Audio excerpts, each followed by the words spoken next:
Hi guys, we're back for another week on the 67 Hail Hail channel on YouTube with me, Hamish Carton. Clearly another disappointing weekend for Celtic, guys. It's now 2 wins in 12. We've dropped another 2 points in the Scottish Premiership. Jackie, clearly more disappointing times for Celtic. Yeah, disappointing. Just our home form in general. You know, it's games that we need to win. You know, from Thursday night, and I think there's a lot of predictable play in our game just now. You know, similar to Ross County at home, and teams are cotton on to how to play us, and you can see that. You know, it's kind of as I said, predictable in our setup and what we do to change things. Yeah. Jackie, see, for me, you know, it's incredibly frustrating because I feel like it's got past the point of supporters' patience in general, bar a minority now.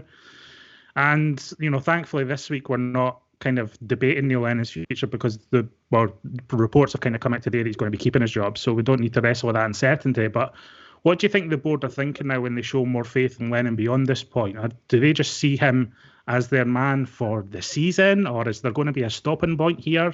What do you think they're thinking when they're keeping him on now? I think obviously the cup final next week as well. Mm-hmm. You know, maybe that's got a lot to do with it. You know, and I think by all accounts they've had a few Zoom meetings with Dermot and Peter, and you know, he's maybe convinced him that he can turn it around. He's maybe needing help in the January window in terms of recruitment to come in. You know, he mentioned that last week about, you know, looking at that in January. But obviously, when you don't get the results leading up to that, it becomes tougher and tougher. You know, and you lose fans that way because there's not been any change. But you know, they are backing him and at this moment and saying he's the man to do it and take it forward.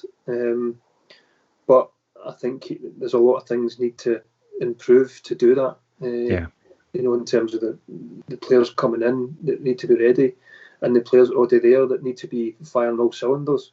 You know, because again, like there's times there, a few moments there, little moments. You know, a ball through from McGregor to Edouard would normally score. Project with a head on the first half, but I don't think we really created a lot. It was all in front of them again. We're clearly missing, I said last week, missing wingers. You know, there's a lot of emphasis on our wing backs that are not wingers to try and create something, and teams are caught on to that. You know, Frimpong's just getting pushed inside now when he gets the ball. He's getting no way of getting to the byline or down that outside, and Laxalt likewise is not you know, created an assist yet or got to the byline and put a good ball in. So the attacking side of it, we've got 3 centre-halves against 1 striker again, similar to Ross County, all getting the ball and easy possession without going anywhere. We need more attacking players in the team, I think. You know, it's too slow and it's too easy to play against. And teams, as I said, they'll come to set up the same way. Every team that will come to Celtic Park now, and maybe away from home, they'll come and sit in, play a 4-5-1, 1 striker, occupy the 3 centre-halves, and just shift it and let it go wide. And we don't have the answers to break them down unless it's one bit of brilliance or a fantastic strike to then change the game, because we really need the first goal to get the teams to come out, and we're not getting that at the moment. Sadly so. We're losing the first goal, aren't we, so often, but there's just so much wrong with that team. I've kind of dispensed with all the anger now, and it's almost like I absolutely love Celtic and I want us to win the title more than anything, but it's almost reached parody stage for me when you hear the manager coming out with comments after another disappointing result. And you look ahead to the games we've got this week, and we've got Lille on Thursday night, which is a completely meaningless game, but I mean, Milan on Thursday was meaningless and he played a full strength team. If I see a full strength team on Thursday night, I'm just going to freak out. I don't know what I'm going to do.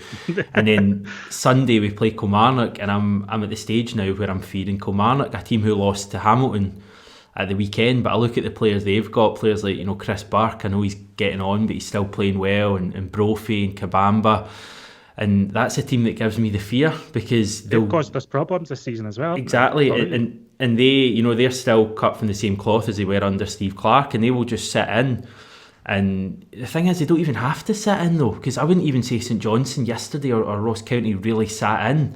Maybe Ross County did more, but yesterday St Johnstone had a bit of a go and they still got a result at Celtic Park. Like, I just don't know what's happened to this team, and I just don't know where we go from here. I mean, Jackie, in a week's time, are we sitting looking at more drop points against Kilmarnock? Are we doing this exact same video, pondering what's going to happen at the club? It's a joke. What's happening? Again, I said last week that they're missing the fans in the stadium, because the fans wouldn't put up with that. I'm not giving the players or Neil excuses, but they wouldn't accept that. The player would have to, I said last week, sometimes I've never experienced a competitive game without fans there. So I can't begin to understand what it feels like a training game, and that's what it comes across like. But the Celtic fans, if they're there, even if the stadium was half full, they wouldn't accept that. The demands that are there, and a lot of the players with the stuff that's going on in it, they won't be used to this. They won't be used to the fans turning on them, the abuse, because it's been all success for the last number of years, and that's all they've experienced. So suddenly, this is when you stand up and be counted. You stand up and be that man. You stand up, take responsibility. You make something happen in the game. Don't look around at other players in the starting 11 and hope somebody else can bring something at the bag. They need you need good, strong characters to help you through this difficult period, which it is, because football isn't always brilliant. You don't always get what you want. Sometimes it can go against you. A lot of things haven't been right so far this season, but you need real, strong characters. And to be a Celtic player, a good Celtic player, you need to handle it, the good and the bad. Yeah, I agree with that. And you're touching on the supporters there, and it's obviously the supporters' patience has been tested.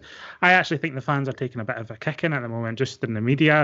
And I was listening to programmes like Off the Ball, and it was just sheer mockery of the Celtic fan. If you look at our YouTube comments, fans from other teams, but surely, Jackie, you could, other teams, might not be able to understand that this isn't acceptable for Celtic, and that Celtic supporters' frustrations, people are calling us entitled and spoiled, etc. But we just want the Celtic to be the best team they can be, and we want ultimately a nice Celtic team to watch. It's not even just about winning and picking up all the trophies. It's just having a team that's entertaining. Surely that's not spoiled and entitled. Do you think the supporters deserve a bit more credit here, or have the supporters been a bit too over the top? No, I mean, some things can be a bit toxic, can be a bit over the top, and it becomes personal. But the supporters, it's been spoiled. By rights, we should have won the titles in the last number of years, because we've golfed everybody with the resources that we've got. Yeah. Even when I was manager back at Dundee United, it's difficult to compete all over a season. In a cup run, it becomes easier because of one-off games, and the cup runs that we've had have been phenomenal. It's a great achievement for the club, to win the trebles, which is no mean feat. But the fans are not stupid. The fans are not, just, it's okay, we've won there. It's not. That's all gone now. It's in the past. This is the now.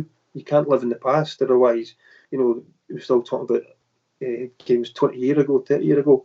It's now. It's now that matters. And the people, it's because they care. The fans care. If they didn't care, they wouldn't, carry on. I don't like seeing the fans fighting against each other and against, ex-players that are putting across. Everybody's wanting to support and want to do things the right way and put across in their own way, and people will. But you don't. It's not nice to see when you see them turning on each other, because we've all got the same interests at heart. We want the best thing for the football club, and it's just finding that at the moment. And a lot of people are frustrated and angry, because it feels as if they're not getting answered. They're not getting the answers they want, or they're not seeing the change that they want, or they're watching the games and seeing the same thing happen, in the next game and the next game. They're not getting told, it's okay, they're not quite fit, or they're getting there, or it's there. It's, they're not stupid. They can see that. Yes, they're proud of winning 9 titles in a row, and it's an unbelievable achievement, but they should have. And they should be winning their titles because their resources and infrastructure and everything that they've had in place, and it's it's because Rangers have become stronger and built it up and causes problems this year. And we have seemed to be going back the way this year. Certainly do. Yeah, I mean, it's a good point about us being the favourites to win all of those titles. If we hadn't won any of them, we'd be going through what we're going through at the moment. But I mean, that's yesterday's achievements. I don't know about you guys, but I don't feel particularly spoiled right now as a Celtic supporter, looking at, you know, our Champions League campaign, our Europa League campaign, going out of the League Cup, being 13 points behind Rangers, and you know, this entitled spoiled thing isn't just a Celtic issue. I mean, were Leicester City spoiled when they sacked Ranieri, you know, 4 months after winning the English Premier League title? Were Spurs were Spurs spoiled after you know, they sacked Pochettino after he took them to a Champions League final? Where I think it was Nice fans in France last week went to their training ground and called for Patrick Vieira to be sacked. Are they spoiled for wanting better for their club? It just seems to be really harsh on the Celtic support at the moment. Final thing I want to touch on in the video, just Jackie did, you know, speak about the Scottish Cup final there, and I think it's about just under a couple of weeks away. Do you think there might be something in that, Jackie, in terms of they're maybe wanting to give Neil Lennon a chance to win, to finally win that treble that's all his? Possibly. I mean, that's maybe one way of looking at it. You know, in terms of the backing just now, see what happens up to that, if they can win that cup. And sometimes when you do win a cup, it gives you that, you know, that belief to have a carry on. But as I said, it's a difficult one. You know, I said the other week there, if you are changing it right, who at this moment is going to, you know, come in, change things over with that group of players, the personnel that he's got to work with. What does it need right now? What does the club need? And I think it's such a big decision to do. It looks that way, that he's going to get the cup final, and hopefully a reaction maybe from that. We're getting that trophy against Hearts, but football's an entertainment, and at the moment, you know, you're waiting for the game, but you're not got that same feeling of confidence going into it. You know, you even, as I said, the St Johnstone game, you know, I wasn't fully confident seeing the team and the setup that we were going to win it. You know, you like Ross County, you're going, right, where's the goals coming from today? Only one striker, two in the pockets. The width, there's no width in the team. We've got 3 centre halves at home against one striker. And Scott Brown. Yeah, it's defensive. We don't need to be defensive. You know, I know. In terms of that, we've got wingers missing. You know, wide players, real width and pace in terms of Forrest, and we've known Mikey Johnson for quite a while. Eli Nusi, I don't see him as a striker. He wants to come inside and link up.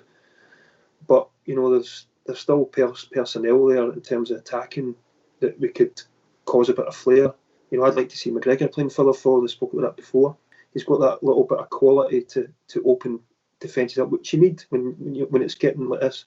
The teams are sitting up that way against you, and like everybody else, you want to look forward to the game, go into it, and because it's an entertainment. But at the moment, we're not getting that. We're certainly not, are we? Guys, I think we'll leave it there. I'm just thinking, if we're doing this again next Monday, I'm going to pull in a sickie, because I can't do this, guys. This is tearing me apart. It seems every single Monday we're at this, you know, chatting about another horrible weekend for Celtic. But God, can it get any worse? Come on, give me some hope. It can't get any worse than this, surely. Maybe we'll see. It could be 2 wins from 14 next week. I think Lennon's probably going to be here till the Scottish Cup final regardless. But whether the fans can hold on for another 2 weeks, I don't know. There's already people at the stadium, and there's already people up in arms. And this is Celtic are playing with fire here a little bit. So they need to hope that there's performances too. But God, we just need to wait and see. Jackie, John, thanks very much. Thanks everyone for watching this video. Remember, if you've not yet managed to subscribe to the channel, please give that a go. Click the alarm bell as well so that you don't miss out any time we go live. We'll speak to you soon. Take care, and hail hail.